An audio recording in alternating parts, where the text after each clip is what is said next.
The project involves linguistic and psychological analyses of text messaging. And text messaging, of course, is very popular. It's a new form of communication.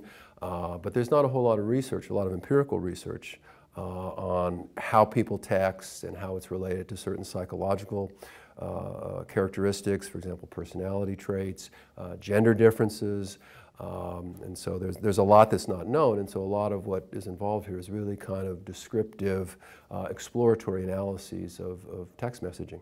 We would recruit students, participants, and so we asked them to bring out their cell phone to type into a computer their last 20 text messages. So they're actual, in contrast to some previous research, these are actual text messages, not just asking people, you know, what do you say when you text? We got the actual messages, including emoticons and all of that.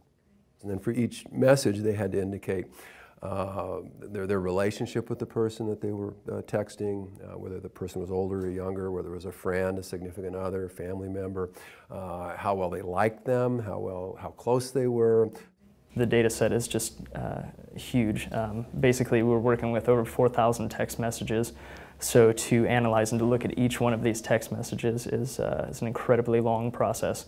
It's roughly 20 text messages per participant. So looking at all of those text messages on top of all the categories, there are up to close to 90 categories that we're looking at as far as like word categories and our own categories that we've built based on kind of these word shortenings or expansions.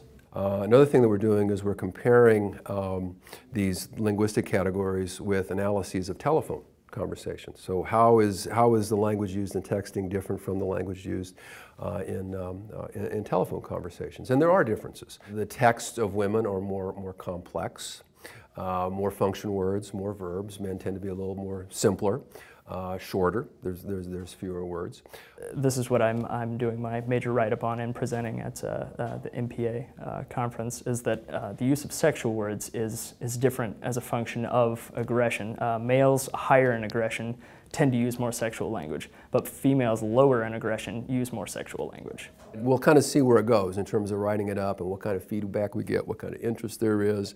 There may be interest because it is an area that's not been heavily investigated, so I think the prospects are good.